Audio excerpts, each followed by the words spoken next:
कहानी की शुरुआत होती है ग्रे नाम के एक कार मैकेनिक से, जो अपने गराज में एक कार को रिपेयर कर रहा होता है। ये कार इसके एक रेगुलर कस्टमर की होती है और आज इसे ये कार अपने कस्टमर को वापस देने जाना था। जब ग्रे गराज को बंद करके इस कार को उसके मालिक के पास छोड़ने के लिए निकलता है, तभी उसकी वाइफ आशा अपनी AI ऑटोमेटिक कार में वहां आती है। आशा के पास जो ऑटोमेटिक कार थी वह काफी ज्यादा एडवांस थी। ये कार बिना स्टीयरिंग व्हील पकड़े इंसान को सिर्फ वॉइस मैसेज पर उसके लोकेशन तक पहुंचा देती थी। लेकिन ग्रे को AI टेक्नोलॉजी बिल्कुल भी पसंद नहीं है। उसका मानना था कि ये रोबोटिक मशीन्स आगे जाकर इंसानों के लिए बहुत बड़ा खतरा बनेंगी। लेकिन दूसरी तरफ ग्रे की वाइफ आशा एक बहुत ही बड़ी AI कंपनी में काम करती है। इन दोनों की सोच में जमीन आसमान का फर्क था, लेकिन फिर भी ये दोनों एक दूसरे से बहुत ज्यादा प्यार करते थे। ग्रे अपनी वाइफ आशा से कहता है, चलो आज मैं तुम्हें किसी से मिलवाता हूँ। मेरा एक रेगुलर कस्टमर है जिसकी कार मैंने ठीक कर ली है और अब मुझे उसे उसकी कार वापस करनी है। आशा पहले तो वहाँ जाने से इनकार करती है, लेकिन ग्रे के बार बार कहने पर वो वहाँ जाने के लिए राजी हो जाती है। मगर ग्रे को पता नहीं होता कि आशा को वहां ले जाकर ये अपनी लाइफ की सबसे बड़ी गलती कर रहा है। उसके बाद ये दोनों उसी कस्टमर की कार में बैठकर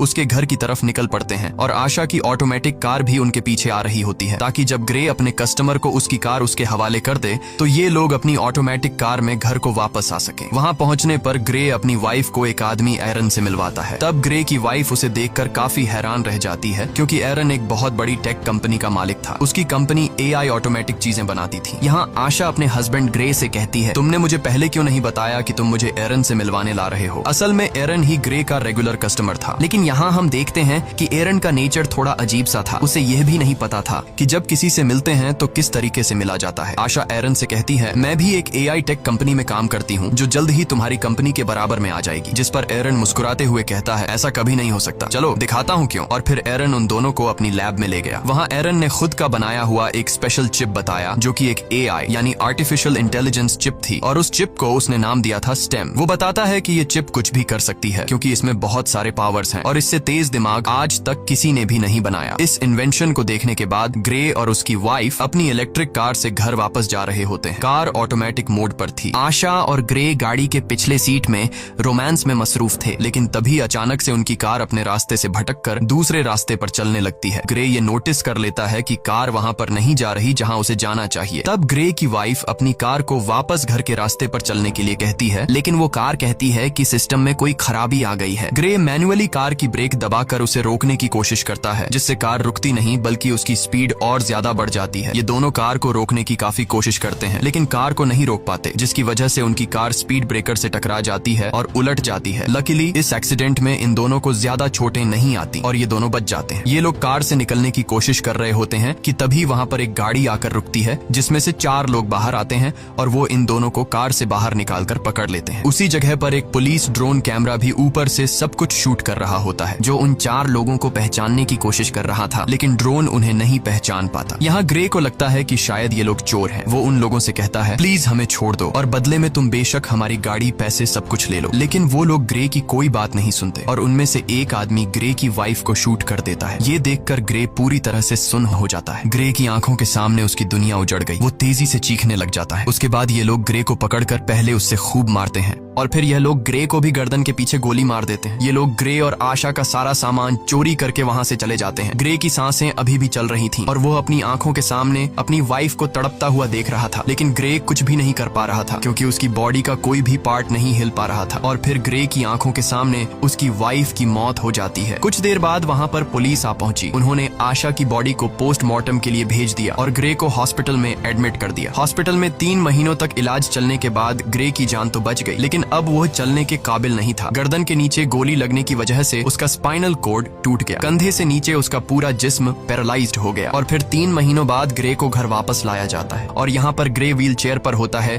क्योंकि उसके सिर के अलावा पूरी बॉडी बेजान थी। अब ग्रे कोई भी काम नहीं कर सकता था, इसीलिए उसका काम करने के लिए उसके घर पर एक रोबोट मशीन थी जो उसका सारा काम करती थी और उसकी मदर उसका ख्याल रख रही थी। लेकिन ग्रे के लिए अब जिंदगी बोझ बन चुकी थी। उन 4 किलर्स ने न सिर्फ उसकी वाइफ को मार डाला, बल्कि उसकी जिंदगी उजाड़ दी। वो बदले की आग में जल रहा था। बस ग्रे के पास एक ही उम्मीद बची थी, जिसके सहारे वो जी रहा था। वो अपनी वाइफ के किलर्स को जल्द से जल्द जेल की सलाखों के पीछे देखना चाहता था। इसीलिए वो पुलिस स्टेशन जाता है। पुलिस स्टेशन में ग्रे उनसे अपनी वाइफ के किलर्स के बारे में पूछता है, तो वो डिटेक्टिव कहती है कि इनमें से अभी तक किसी का भी पता नहीं चल पाया। वहाँ हमारे पुलिस का ड्रोन कैमरा तो मौजूद था, लेकिन फुटेज धुंधली थी, जिससे कातिलों का पता नहीं चल पा रहा है। और पुलिस अब और इन्वेस्टिगेशन कर रही है, हम बहुत जल्द उन्हें ढूंढ लेंगे। तब ग्रे ये सुनकर काफी ज्यादा डिसअपॉइंट हो जाता है, क्योंकि काफी टाइम से ग्रे पुलिस से बस यही सुनता आ रहा था कि हम इन्वेस्टिगेशन कर रहे हैं। अब ग्रे पूरी तरह से हिम्मत हार चुका था और वो इस तरह से जीना भी नहीं चाहता था, क्योंकि उसकी जो उम्मीद थी अपनी वाइफ के कातिलों को जेल की सलाखों के पीछे देखने की, उससे वो अधूरी नजर आने लगी। ग्रे को समझ आ गया था कि पुलिस उन 4 कातिलों को कभी नहीं पकड़ पाएगी, इसीलिए अब वो खुद को मारने की सोचने लगा। ग्रे वहाँ पर मौजूद रोबोट मशीन की मदद से मेडिसिन का ओवरडोज ले लेता है, जिससे वो बेहोश हो गया। अच्छी बात यह थी कि उसके घर पर लगे AI सिस्टम ने वक्त पर एम्बुलेंस को फोन कर दिया, जिससे ग्रे की जान बच गई। और यहाँ ग्रे से मिलने उसका वही रेगुलर कस्टमर एरन आता है। वो ग्रे से कहता है, मुझे तुम्हारी ये हालत देखकर बहुत बुरा लग रहा है। एरन ग्रे को दोबारा अपने पैरों पर खड़ा होकर जीने की उम्मीद देता है और कहता है, ग्रे, क्या तुम्हें याद है मैंने तुम्हें एक बार एक पावरफुल AI चिप दिखाई थी। अगर तुम उसे अपनी बॉडी के अंदर लगा दो तो तुम एक बार फिर से चलने के काबिल हो जाओगे, साथ ही साथ बहुत ज्यादा पावरफुल भी हो जाओगे। लेकिन ग्रे एरन की इस ऑफर से इनकार कर देता है। ग्रे कहता है, अब मैं ये जिंदगी नहीं जीना चाहता। तब एरन उससे कहता है, सोच लो ग्रे, ये चिप तुम्हारी वाइफ को तो जिंदा नहीं कर सकती, लेकिन तुम्हें एक बार फिर जीने का मौका दे सकती है। अगर तुम्हारी वाइफ भी जिंदा होती तो वो भी यही चाहती। ये बात ग्रे के दिमाग को टच कर गई। वो सोचने लगा कि अगर मैं ठीक हो गया तो अपनी वाइफ का बदला ले सकूंगा, इसीलिए वो एरन की बात मान जाता है। अब यहाँ पर हम ये जान पाते हैं कि एरन को ग्रे से कोई हमदर्दी नहीं थी। वो बस ग्रे के पास अपने मकसद के लिए ही आया था, क्योंकि वह अपनी AI चिप को किसी की भी बॉडी में इंसर्ट करना चाहता था। वो चेक करना चाहता था कि उसका इन्वेंशन सक्सेसफुल है भी या फिर नहीं। इसीलिए एरन वो चिप ग्रे की बॉडी में डालकर सीक्रेटली एक्सपेरिमेंट करना चाहता है, क्योंकि गवर्नमेंट इस तरह के एक्सपेरिमेंट्स करने की इजाजत नहीं देती। अगले सीन में हम देखते हैं कि एरन अपने घर में ग्रे की बॉडी पर एक्सपेरिमेंट कर रहा होता है। यहाँ ग्रे की स्पाइनल कॉर्ड में वो चिप इम्प्लांट की जाती है। वो चिप सीधा ग्रे के दिमाग से जुड़ गया। ऑपरेशन के कुछ घंटे बाद ग्रे को होश आता है तो डॉक्टर उसके हाथ और पांव को मूव करने की कोशिश करती है और ये चेक करती है कि क्या ग्रे अपने हाथ और पांव को अब महसूस कर पा रहा है या फिर नहीं। तब ग्रे की हालत देखकर वो लोग समझ जाते हैं कि चिप ने ग्रे की बॉडी पर असर नहीं किया। एरन बहुत ज्यादा मायूस हो जाता है, क्योंकि उसके इतने सालों की मेहनत जाया हो गई थी। लेकिन तभी ग्रे अपने हाथों को मूव करने लगता है। ये देखकर वो लोग हैरान रह जाते हैं और अब ग्रे अपने दोनों हाथों को मूव कर पा रहा था। और फिर देखते ही देखते ग्रे अपने दोनों पैरों पर खड़ा हो जाता है। खुद को ठीक होता देखकर ग्रे बहुत ज्यादा खुश हो जाता है। अब वो पहले से भी ज्यादा पावरफुल खुद को फील करने लगा। एरन भी अपनी एक्सपेरिमेंट को सक्सेसफुल होता देखकर काफी खुश हो जाता है। फिर यहाँ पर एरन ग्रे से एक कॉन्ट्रैक्ट पर साइन करवाता है, जिसमें वो किसी को भी नहीं बताएगा कि वो चल सकता है और उसे सबकी नजरों में पैरालाइज्ड बनकर रहना होगा, क्योंकि अगर गवर्नमेंट को पता चला कि ग्रे चिप के जरिए दोबारा से चल पा रहा है तो एरन को अरेस्ट कर लिया जाएगा और ग्रे की बॉडी से उस चिप को निकाल लिया जाएगा, क्योंकि उस चिप को किसी की बॉडी में इंजेक्ट करना इलीगल है। उसके बाद ग्रे अपने व्हील चेयर पर बैठकर घर आ जाता है। यहाँ उसे पता चलता है कि उसके लिए डिटेक्टिव का भेजा एक पैकेज आया है, जिसमें ग्रे की वाइफ की पोस्टमार्टम रिपोर्ट और उसके केस से रिलेटेड कुछ इन्फॉर्मेशन थी। ग्रे उस दिन पुलिस ड्रोन से रिकॉर्ड की गई फुटेज देखने लगा, लेकिन फुटेज क्लियर नहीं थी, इसलिए ग्रे को किलर्स के बारे में कोई जानकारी नहीं मिल पाई। वो मायूसी में ड्रिंक करने लग जाता है। तभी अचानक उससे एक आवाज आई, क्या तुमने फुटेज में एक चीज नोटिस की? ये आवाज सुनकर ग्रे यहाँ वहाँ देखने लगा, लेकिन उसे कोई भी नजर नहीं आया। ग्रे घबरा कर बोला, कौन है? सामने आओ। तभी फिर से आवाज आई, शांत हो जाओ ग्रे, मैं तुम्हारे अंदर की वो AI चिप हूँ, वही सिस्टम जो तुम्हारी बॉडी चला रहा है। यहाँ पर ग्रे सोचता है कि शायद वो पागल हो गया है, जिस पर वो चिप कहती है, नहीं ग्रे, तुम पागल नहीं हुए हो। ऑपरेशन के दिन के बाद मैं तुम्हारे साथ हूँ, तुम जो देख सकते हो वो मैं भी देख सकती हूँ। जिस पर ग्रे ने पूछा कि क्या तुम्हें और कोई सुन सकता है? चिप ने जवाब दिया, नहीं, मुझे सिर्फ तुम ही सुन सकते हो। यहाँ पर वो चिप ग्रे की हेल्प करने की कोशिश करती है, ताकि ड्रोन की मदद से ग्रे को पता चल सके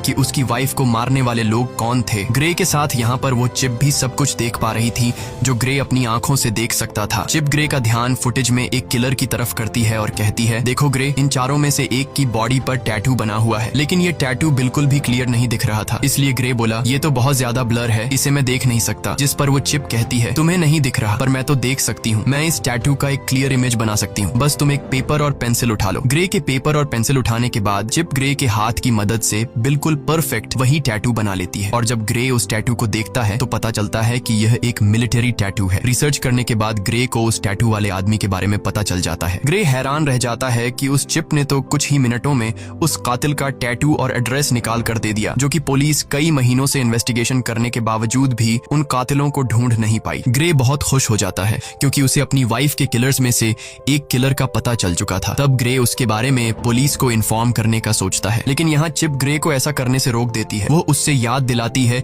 कि तुम्हें एरन ने ये सब कुछ करने से मना किया था। तुम भूल गए कि तुमने एरन के साथ कॉन्ट्रैक्ट साइन किया था कि तुम लोगों के सामने कभी भी ये नहीं जाहिर करोगे कि तुम चल फिर सकते हो, और अगर तुम तुम पुलिस को इस किलर के बारे में बताओगे तो पुलिस उल्टा तुमसे पूछेगी कि तुम्हें कैसे इन किलर्स के बारे में पता चला और तुमने ये टैटू किस तरह से बनाया। ग्रे चिप से पूछता है तो फिर तुम बताओ अब मैं क्या करूं। चिप ग्रे से कहती है पहले तुम खुद उस आदमी के एड्रेस पर जाओ और उसके खिलाफ सबूत इकट्ठा करो। इसीलिए ग्रे अब खुद वहाँ पहुँच जाता है, लेकिन वहाँ पर पुलिस ड्रोन थे, इसीलिए ग्रे उन ड्रोन के सामने अपनी व्हील चेयर पर ही बैठा रहता है। और जब ड्रोन वहाँ से चले जाते हैं तो ग्रे चुपके से वहाँ से खड़ा होकर किलर के घर की तरफ जाता है। वो किलर के घर के दरवाजे को खोलकर घर के अंदर चला जाता है। वहाँ जाकर वो एविडेंस ढूंढने लग जाता है और यहाँ पर ग्रे को पता चलता है कि उस किलर को किसी ने बहुत सारे मैसेजेस किए हैं। ग्रे के अंदर लगी चिप उन मैसेजेस को कुछ सेकंड के अंदर ही पढ़ लेती है। चिप ग्रे से कहती है कि इन मैसेजेस में ओल्ड बोन नाम की जगह का बार बार बताया गया है, क्या तुम्हें इसके बारे में कोई जानकारी है? ग्रे ने कहा हाँ, ये हमारे घर के पास ही एक बार का नाम है। इन्हीं बातों के बीच ग्रे को किसी के आने की आवाज सुनाई देती है। असल में वहाँ पर वो किलर था जो कि वापस आ गया था। वो किलर देखता है कि उसके टेबल पर सारा सामान बिखरा हुआ है। तभी वो किलर सामने लगे शीशे से ग्रे को देख लेता है। वो फौरन ग्रे पर हमला कर देता है और उससे पूछता है तुमने मुझे कैसे ढूंढा? तब ग्रे इस बात का कोई जवाब नहीं देता और ग्रे किलर से पूछता है तुम बताओ मेरी वाइफ को किसने मारा था? वो किलर बहुत ज्यादा ताकतवर था, इसीलिए वो ग्रे पर भारी पड़ने लगता है। इससे पहले कि वो ग्रे को मार पाता, ग्रे के अंदर लगी चिप ग्रे से पूछती है तुम मुझे अपनी बॉडी का फुल कंट्रोल दो ताकि मैं कुछ कर सकूं। जिसके बाद ग्रे बिना सोचे समझे उसे परमिशन दे देता है। चिप को परमिशन मिलने के बाद ग्रे एकदम से उस किलर पर अटैक कर देता है और उसे काफी बुरे तरीके से मारने लगता है। वो किलर भी परेशान हो जाता है कि आखिर अचानक इसमें इतनी ताकत कहां से आ गई और ग्रे भी सोच में पड़ जाता है कि आखिर मैं इतना ताकतवर कैसे हो गया। यहाँ पर ग्रे उस किलर को खुद के हवाले करने के लिए कहता है, लेकिन वो किलर उस पर एक नाइफ से अटैक कर देता है। तो वो चिप सारी सिचुएशन को संभालते हुए उस किलर को मार डालती है और तब वो चिप किलर को मारने के बाद बॉडी कंट्रोल ग्रे को वापस दे देती है। ये देखकर ग्रे बहुत परेशान हो जाता है क्योंकि वो किलर को जान से मारना नहीं चाहता था। उसे लगा कि अब उसका जेल जाना पक्का है। वो चिप ग्रे से कहती है कि घबराओ मत ग्रे, तुम्हें कुछ नहीं होगा, बस तुम यहाँ जल्दी से अपने सारे फिंगरप्रिंट्स मिटा दो। अब यहाँ पर वो चिप जैसे कहती है ग्रे बिल्कुल वैसे ही करता है। कुछ देर बाद पुलिस उस आदमी की बॉडी को पोस्टमार्टम के लिए ले गई, जहाँ हम उस डिटेक्टिव को देख पाते हैं। डिटेक्टिव को पोस्टमार्टम के दौरान पता चला कि उसकी बॉडी के अंदर एक वेपन इंसर्ट था और साथ साथ उसकी पूरी बॉडी में छोटी छोटी वायर्स थी। यानी वो किलर एक अपग्रेडेड इंसान था जो किसी भी आम इंसान से काफी ज्यादा पावरफुल था। दूसरी तरफ एरन ग्रे पर काफी गुस्सा करता है, तुमने उस किलर को क्यों मारा? ये काम काफी रिस्की था, अगर तुम पकड़े जाते तो तुम्हारे साथ मैं भी जेल चला जाता। मैंने इस चिप को तुम्हारे अंदर इसलिए इंसर्ट नहीं किया कि तुम अपनी वाइफ का बदला लो, और अगर दोबारा तुमने इस तरह की कोई हरकत की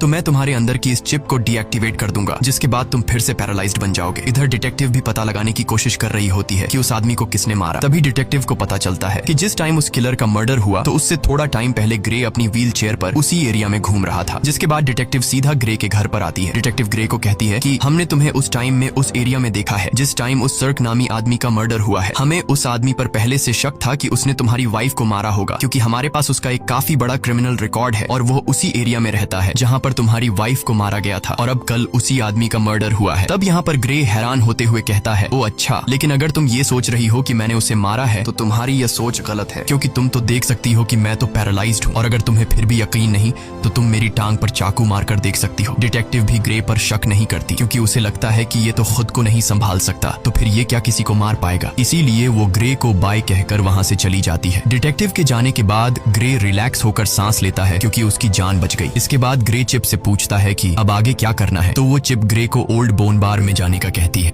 वो चिप कहती है याद है हमें उस किलर के घर से मैसेजेस में कई दफा इस बार के बारे में बताया गया था, हमें वहाँ पर जाना चाहिए, शायद तुम्हें वहाँ कोई क्लू मिल जाए। इसके बाद हम देखते हैं कि ग्रे उसी बार में जाता है। ये बार बहुत ज्यादा खतरनाक थी, सबके सब वहाँ पर गुंडे बैठे हुए थे। ग्रे यहाँ आकर ऊंची आवाज से कहता है मैं कुछ दिन पहले सर्क नाम के एक आदमी को मार चुका हूँ, लेकिन मुझे पता है कि उसके साथ 3 लोग और भी थे जिन्होंने मेरी वाइफ को मार डाला। अगर कोई भी सर्क के साथ इस मर्डर में शामिल था तो वो अपना हाथ उठाए। ये सुनकर सब ग्रे पर हंस पड़ते हैं। तभी टोलन नाम का एक लंबे कद का आदमी उठा और उसने ग्रे से कहा घर जा बच्चे, वरना मैं तुझे भी तुम्हारी वाइफ के पास पहुंचा दूंगा। ग्रे समझ गया कि टोलन भी मेरी वाइफ को मारने में शामिल था। ग्रे जवाब देता है पता है मरने से पहले सर्क भी तुम्हारी तरह यही बोल रहा था। ये सुनकर टोलन को बहुत ज्यादा गुस्सा आया। वो अपने आदमियों के साथ ग्रे को अकेले में ले जाकर व्हील चेयर से उठाकर जमीन पर गिरा देते हैं। तब ग्रे उससे पूछता है क्या तुम भी वहाँ पर उन लोगों के साथ शामिल थे जिन्होंने मेरी वाइफ को मारा था? तो टोलन कहता है हाँ मैं भी उनमें शामिल था, बस फिर क्या। ये सुनकर ग्रे चिप को अपनी पूरी बॉडी का कंट्रोल दे देता है, जिसके बाद चिप की मदद से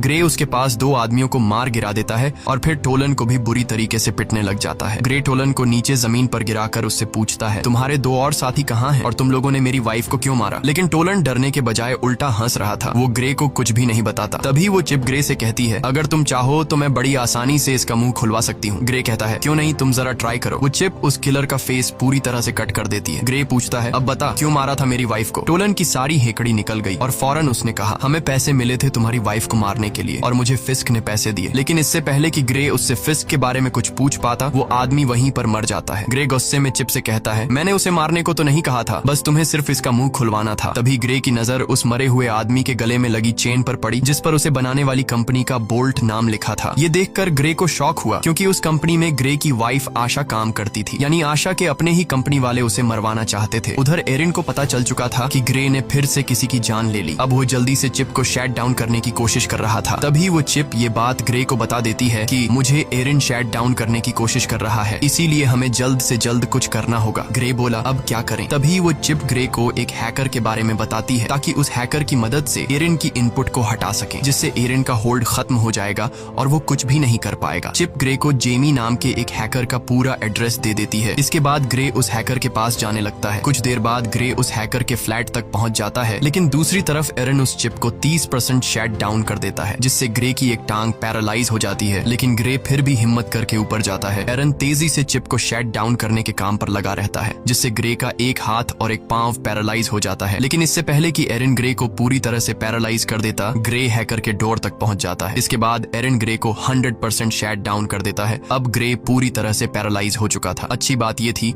कि ग्रे हैकर के दरवाजे तक पहुंचकर नॉक कर चुका था। इसके बाद जेमी नाम का एक हैकर दरवाजा खोलता है। ग्रे ने जेमी को कुछ पैसे दिए और जो कुछ चिप ने उसे समझाया था वो उसने हैकर से कहा। हैकर ने ग्रे को घर के अंदर लाया और उसके कोडिंग में काम शुरू कर दिया। तभी हम दूसरी तरफ उस बार में दो आदमियों को देखते हैं जहां ग्रे ने टोलन को मारा था। उनमें एक तो वही आदमी था जिसने ग्रे की वाइफ को गोली मारी थी और उसी का नाम फिस्क है। अब यहाँ पर फिस्क बार के ओनर पर गुस्सा करता है, क्योंकि ग्रे उसके एक आदमी को मारकर चला गया और बार के ओनर ने कुछ भी नहीं किया। फिस्क उस बार के ओनर को मार देता है। फिस्क अपने साथी को मरा हुआ देखकर बहुत ज्यादा गुस्सा हो जाता है। यहाँ पर फिस्क अपने साथी की आंख में एक पतली सी पिन घुसाता है और उस पिन डिवाइस से फिस्क को सब कुछ पता चलता है और उसे यह भी पता चल जाता है कि इस वक्त ग्रे कहाँ पर है। इसके बाद फिस्क और उसका साथी वहाँ जाने के लिए निकलते हैं। दूसरी तरफ हैकर ने ग्रे के सिस्टम को फ्री कर दिया। बस अब चिप को सिर्फ रीस्टार्ट करने की देर थी और हैकर ग्रे को बताता है कि कुछ देर बाद तुम्हारे अंदर लगी चिप रिबूट हो जाएगी। तभी वह हैकर देखता है कि दो लोग यहाँ पर आ रहे हैं और वह दो लोग थे फिस्क और उसका साथी। इसके बाद फिस्क और उसका साथी दरवाजा तोड़ने की कोशिश करते हैं, जहाँ पर वह चिप ग्रे की बॉडी में फिर से बूट होने लगती है, जिससे ग्रे का एक हाथ दोबारा काम करने लगता है। यहाँ पर फिस्क और उसका साथी दरवाजा तोड़कर अंदर आ जाते हैं। अंदर आकर वह दोनों देखते हैं कि ग्रे जमीन पर पैरालाइज पड़ा हुआ है। जैसे ही ये दोनों ग्रे को मारने वाले थे, तभी अचानक ग्रे की बॉडी के अंदर लगी चिप रिस्टार्ट हो जाती है और ग्रे फौरन वहाँ से भागने लगता है। तब यहाँ पर फिस्क का साथी भी फायरिंग करते हुए उसका पीछा करता है। ग्रे खुद को बचाते हुए ऊपर बिल्डिंग की छत पर चढ़ जाता है। अब आगे जाने का कोई रास्ता नहीं था, इसलिए ग्रे वहीं पर रुक जाता है। यहाँ पर वह चिप अपनी पावर दिखाती है और बड़ी ही बेरहमी से फिस्क के साथी को मार देती है। जब तक फिस्क वहाँ पर आता है तब तक ग्रे वहाँ से जा चुका होता है। इसके बाद ग्रे जब अपने घर आता है तो उसकी मदर उसे देख लेती है कि उसकी पूरी बॉडी पर खून लगा हुआ है। साथ ही ग्रे अपने पैरों पर भी खड़ा हुआ है, यानी अब वह पैरालाइज नहीं है। इसके बाद ग्रे अपनी मदर को इस सब के बारे में बता देता है कि वह किस तरह से एरिन की चिप की वजह से दोबारा ठीक हो गया है। साथ ही ग्रे अपनी मदर को इस बात को सीक्रेट रखने के लिए भी कहता है। उधर एरिन बहुत ज्यादा टेंशन में होता है, क्योंकि उसके हाथ से अब ग्रे और वह चिप निकल चुके थे। उस हैकर के इनपुट डालने के बाद एरिन उसे ट्रैक नहीं कर पा रहा था। इसके बाद ग्रे की मदर वहाँ पर आकर उसे बताती है कि वह डिटेक्टिव आई है। यहाँ पर डिटेक्टिव ग्रे से कहती है कि तुम्हारी व्हील चेयर उस जगह से मिली है जहाँ पर दूसरा मर्डर हुआ है, तुम इस बारे में क्या कहोगे? इस पर ग्रे कहता है, हाँ मैं वहाँ पर था, लेकिन मैंने किसी को नहीं मारा। अब डिटेक्टिव को भी ग्रे पर शक होने लगा था। तब डिटेक्टिव उससे कहती है कि 3 लोग मारे जा चुके हैं और तीनों वही हैं जिन पर हमें शक था कि उन्होंने ही तुम्हारी वाइफ को मारा होगा, और हर बार तुम वहाँ पर पाए जाते हो जहाँ पर मर्डर होता है, तो हो सकता है तुम किसी को पैसे देकर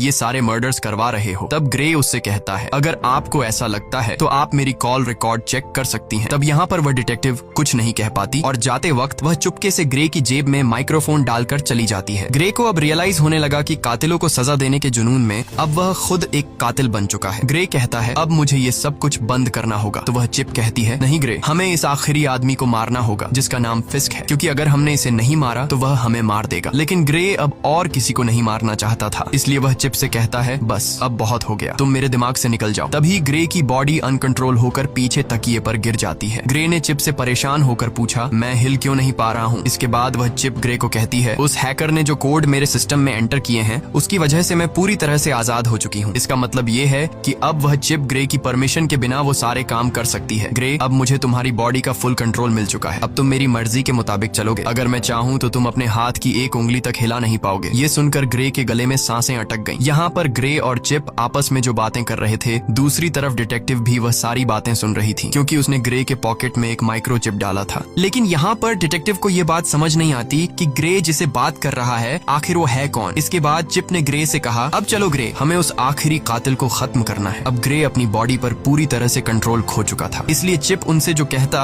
वो मानने को तैयार हो जाता है। ग्रे ने एक गन उठाई और फिस्क को मारने की तैयारी करने लगा। उसकी मदर उसे रोकने की कोशिश करती है, लेकिन वो उसे अनसुना करके गाड़ी में बैठकर निकल पड़ता है। यहाँ पर डिटेक्टिव भी ग्रे का पीछा करने लगती है। इसके बाद ग्रे को अपनी पॉकेट से वो माइक्रोफोन मिल जाता है, तो वो चिप कहती है कि यह माइक्रोफोन जरूर उस डिटेक्टिव ने ही रखा होगा। ग्रे माइक्रोफोन फेंकता है और उसे पता चलता है कि डिटेक्टिव उसका पीछा कर रही है। तब डिटेक्टिव से पीछा छुड़वाने के लिए वो चिप एक इलेक्ट्रिक कार को हैक करके डिटेक्टिव की गाड़ी से एक्सीडेंट करवा देती है, जिससे ये डिटेक्टिव को पीछे छोड़ देते हैं। इसके बाद डिटेक्टिव ग्रे की मदर के पास जाती है और उस सब के बारे में पूछती है जो वहाँ पर चल रहा था। उधर ग्रे फिस्क को ढूंढ लेता है और वो गन पॉइंट पर उसे पूछता है कि मेरी वाइफ को तुमने क्यों मारा? जिस पर फिस्क कहता है, हमारा तुम्हारी वाइफ के साथ कोई लेना देना नहीं था, हमारा निशाना सिर्फ तुम थे, हमारा मकसद तुम्हारी रीढ़ की हड्डी काटना था। जब मैंने तुम्हारे गले में गोली मारी तुमने समझा कि वो गोली थी, लेकिन असल में वो एक मेडिकल टूल था जिसने तुम्हारा स्पाइनल कोड डैमेज कर दिया। और तुम्हारी वाइफ, उसे तो हमने सिर्फ एक्स्ट्रा पैसों के लिए मार दिया था। ये सुनकर ग्रे गुस्से से भड़क उठा और अब उन दोनों के बीच फाइट शुरू हुई। फिस्क भी एक अपग्रेड ह्यूमन था, लेकिन पुराने मॉडल का, इसीलिए वो ग्रे की पावर के सामने ज्यादा देर तक टिक नहीं पाया और ग्रे फिस्क को बड़ी बेरहमी से मार देता है। इसके बाद ग्रे उसका फोन चेक करने लगता है, तो फोन रिकॉर्डिंग से ग्रे को पता चलता है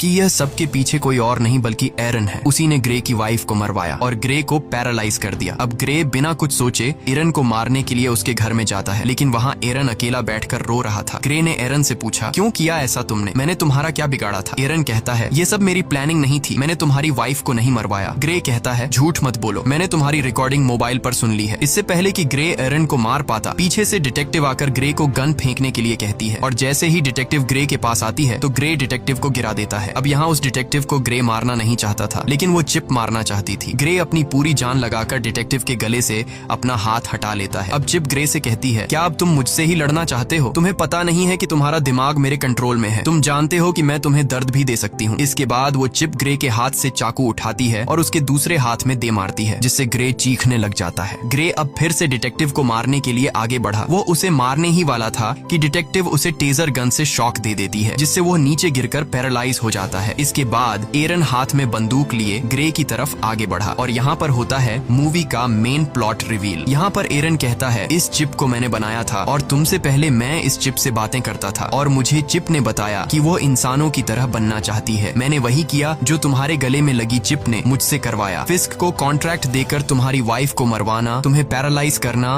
और तुम्हारी गर्दन पर वो चिप लगवाना, सब कुछ उसी चिप का प्लान था। मैंने इस चिप को बनाया तो है, लेकिन मैं इसे पूरी तरह कंट्रोल नहीं कर सका। ये चिप किसी इंसान के शरीर में घुसकर उसे अपनी मर्जी के फैसले करवाना चाहती थी और इस चिप ने तुम्हें चूज किया था। ये बातें सुनकर ग्रे काफी हैरान हो जाता है। एरन बताता है कि ये चिप मुझे मारना चाहती है क्योंकि अगर मैं जिंदा रहा तो इसी के जैसी एक और AI चिप बना दूंगा और चिप यह नहीं चाहती कि इस जैसा और कोई भी हो, इसीलिए वो मुझे मारना चाहती है। और यहाँ पर वह चिप कहती है, हाँ यह मेरा ही प्लान था, मैं जिंदा इंसान बनना चाहती थी, इसीलिए मैंने यह सब कुछ कर दिया। इस बार इस चिप की बातों को एरन और डिटेक्टिव भी सुन पाते हैं। यहाँ पर वह चिप एक बार फिर से एक्टिवेट हो जाती है और वह फौरन एरन को मार देती है। अब वह चिप डिटेक्टिव को भी मारने की कोशिश करती है। यहाँ पर ग्रे पूरा जोर लगाकर उसके निशाने को गलत कर देता है। गुस्से में आकर चिप ने ग्रे की गर्दन पर पिस्टल तान दी और अगले ही पल कुछ अजीब हुआ। जब ग्रे की आंख खुलती है तो खुद को एक हॉस्पिटल की बेड पर पाता है। यहाँ पर वह चिप को आवाज देता है, लेकिन उसे कोई भी रिस्पॉन्स नहीं आता और तभी उसकी वाइफ भी उसके सामने ही होती है। उसकी वाइफ उसे बताती है कि हमारा एक्सीडेंट हो गया था और तुम बहुत दिनों से बेहोश थे। तो फिर क्या ये सब कुछ एक सपना था? बिल्कुल नहीं। असल में इस चिप ने ग्रे के दिमाग को उसके शरीर से बिल्कुल डिस्कनेक्ट कर दिया था और उसे एक खूबसूरत उसके सपनों की दुनिया में भेज दिया। ग्रे का माइंड वहाँ पर खो गया था, जबकि उसका शरीर असली दुनिया में चिप के कंट्रोल में था। चिप अब डिटेक्टिव को भी मारने वाली थी। डिटेक्टिव उससे कहती है, ग्रे तुम ऐसा नहीं कर सकते। तो वह चिप कहती है, ग्रे अब यहाँ पर नहीं है, वह बहुत ही अच्छी जगह पर है, अपने सपनों की दुनिया में जहाँ उसे होना चाहिए और अब इस बॉडी पर मेरा कब्जा है। और यह कहकर वह चिप डिटेक्टिव को शूट कर देती है और इसी के साथ ये कहानी खत्म हो जाती है। अगर वीडियो आपको अच्छी लगी हो